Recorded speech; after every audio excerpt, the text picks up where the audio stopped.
Hello, good evening. This is Julian Vawa reporting live from a Vancouver restaurant along the Fraser River. Why am I doing this assignment at 10:30 on a Thursday night? Well, I've had a lot of problems with Wi-Fi today. I don't even want to start. But finally, I've been able to get some internet connection here, and we're ready to go. So, what am I going to be talking about today? Google Docs.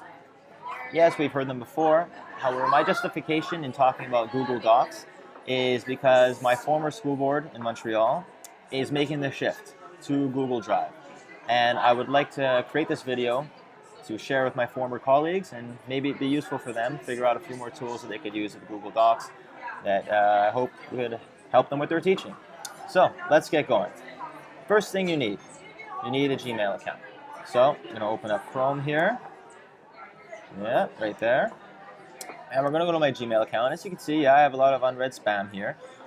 This is my nice inbox. But we're interested in this part right here. These are the apps, as you can see. So we're going to click on these 9 squares. And there are a number of options available. Maps, and Google Play, Google Plus, and we're really interested just here in Google Drive. So we're going to open Google Drive. Now, Google Drive is kind of like the base. It's where you have all your documents that you've created and documents that other people have shared with you. So, as you can see, it's highlighted here in My Drive. These are all the docs that I've created over the years. I mean, my personal Gmail account isn't really all that special, but you have some assignments. These blue things here, these are all like Word docs. They're called Google Docs. This here, spreadsheet. So, like Excel, but just available online. We have these are forms and we have PDFs, so a number of different kinds of media that you could create. So we go to create, and you can see if I wanted to make a new Word document, which we're going to do in just a moment, I would click right here. But I just want to first show you what shared with me is. These are all the files that can be shared with you from other people that are on Google Drive. Okay, so I have some work from my master's class here and other things over the years that people have shared with me. Let's go back to my drive, what I have here. Okay, so these are all my files. Today we're going to create a Google Doc. So a document, we click on this. Essentially, it is like a Word doc that you would be familiar with from the past few years, I'm sure. Let's give it a title, because we don't want to just leave it as an untitled document in our drive. We're going to call it, please connection, don't hurt me here. Okay, so sample Google Doc. Okay. Boom, we have it there. In our drive, it should show up as a file that we've created with the title Sample Google Docs. So the layout kind of looks familiar, no? Looks like a Microsoft Office Word doc, and it very much is. But the power about Google Docs is that you can share them with your colleagues and share them with your students, parents, administrators, the general public alike. Whoever is a member of Google can essentially access these if you allow them to share. Now, so let's write something. Hey, hello, everyone. Simple, just type it in. Let's look here. We have the different fonts you could use with that, font sizes, bold, italic, underline, different colors. Let's give this a different color. My favorite color, green. There it is. Okay, this is the hyperlink. So let's just say I want to say hello, everyone, and I wanted people to click on a website. Allow them to access another website from this. I could go to hyperlink. That's what the text reads. And I might just put in the Canadian Broadcasting Corporation, cbc.ca. So that when anyone clicks on this, boom, we get redirected to cbc.ca. We're not really too interested in doing this right now, but I wanted to just show you a little introduction to the power of what hyperlinks can be. Okay, so we're going to close this up, come back to our sample Google Doc. We can leave that as that. Now, what I have used, actually, let me just explain a little bit more here. Okay, we have our alignments here for the text. You have a few more options, but it's essentially very similar to Word. You have the paragraph options here, paragraph styles, okay, and you got to play around with it to get completely used to it, but please don't be afraid of it. Okay, Google Docs are your friends. What do I use Google Docs for? A number of things. I create Google Docs to give instructions for projects and share them with my students. I can create Google Docs for my own use. So if I want to have some planning ideas, kind of just sketch them out there, I can have a whole list of stuff and access it from any computer whenever I want, wherever I want. But I think the most important, or this might not be the case for everyone, but the most useful approach to Google Docs for me is I've created my day planners for all my courses for my students to see. So I could say, for instance, April 12th, okay, today we are going to be starting by correcting last class's homework. Just type this up.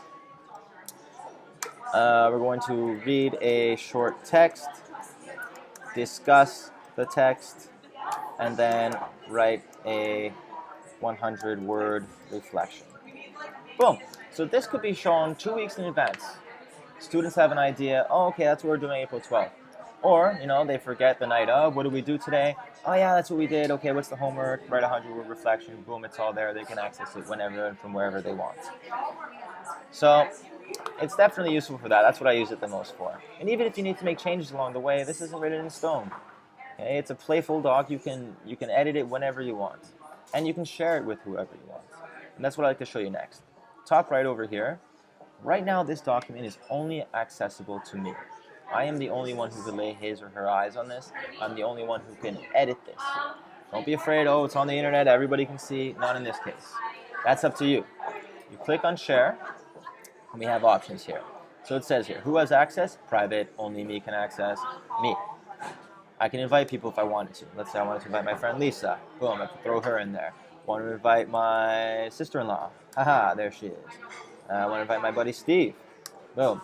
So these 3 people right now, if I were to press send, they would be notified through an email that they have the power to edit this document that I created. But I might not want them to do that. I might only want them to see it. So, click on Can View. And that way, I send it, and you can be assured that these 3 people can view the document, however they can't make any changes to it.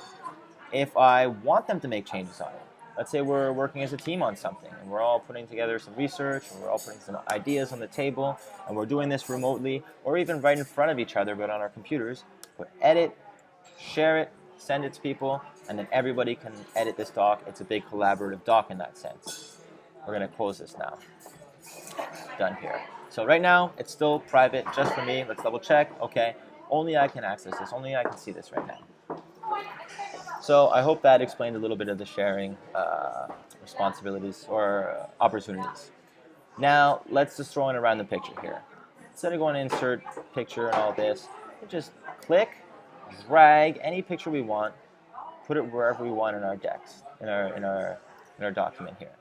So the image is loading, and boom, there is our crazy dog about to eat the thing. We're gonna write underneath, that's one crazy dog. Well, okay, that's one crazy dog. Now let's say that we took that from someone. We want to practice fair use. We want to cite the author of this statement. And let's say we found that from some random news site. Ah, right here, the BBC News. Okay, this looks like a site that would talk about crazy dogs. So we're going to copy this URL. So go back to our sample Google Doc. We're not just going to write, the source of where we got it. We want to use MLA or APA or Chicago style, just like we did in university, just like we want to promote to our students. However, remember how time-consuming that was? I know I spent 2 hours after every paper just organizing my bibliography. No, I didn't win the medal for organization. However, still, it's a laborious, time-taking part of writing and research. Google Docs has changed that and made it much easier for us. I'll show you how. We go to Tools. We're going to go to Research. Okay? A new column is going to open up. Google will automatically look at that last word because it'll know to put a footnote behind it. So it looked up dog. It's not necessarily the author of this statement. We want to pretend to use that news site we saw. So we're going to go back to edit here. We're going to write paste. We're going to paste this. And there we have it. Is that our article? We can double check. Yeah, it's the same picture, same site. Okay, so in the research column here, we have possible matches, but we know that this is the right one because we saw the website here, a Dutch plea for U.S. World Cup support. Come back here, that's the article. We can click on this option here, and here we can choose, do we want to make this cited in MLA, APA, or Chicago style? Let's go with MLA. And then when we hover over the text here, there are a few options. We want to go to cite.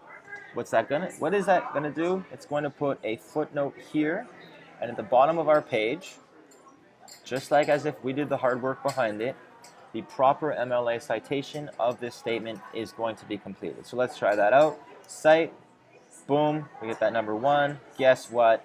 There it is. Wow, that was easy. So that's another useful tool with Google Docs. You can teach this to your students, okay, because this is available to us now. We're saving time, and it's fast and easy, right? Okay, was there anything else? No, I believe that's all I wanted to teach you today. But I want you to also consider some of the possibilities, what you can do with Google Docs. You can have students work on group activities in pairs of 2, 3, 4, whatever, and between them, if they know how to use the sharing function and they get more and more familiar with these docs, they will be able to share with each other, produce collaborative work. They can do the same, if we go to Drive, do that same thing with spreadsheets and a presentation. They can work on it together at the same time with their laptops, in front of each other or at home, or at different times, and all contribute to the same work. It's wonderful. All that has to be enabled are these sharing properties, and once they're done the work, or even during they're done the work, you can always check on them if they shared and included you, which you might want to ask them to do. Okay, so I mean, there are a lot of other opportunities and ideas you could do. Do not be afraid to try it out. Okay, so that's about it for today. Thank you for listening. Good night.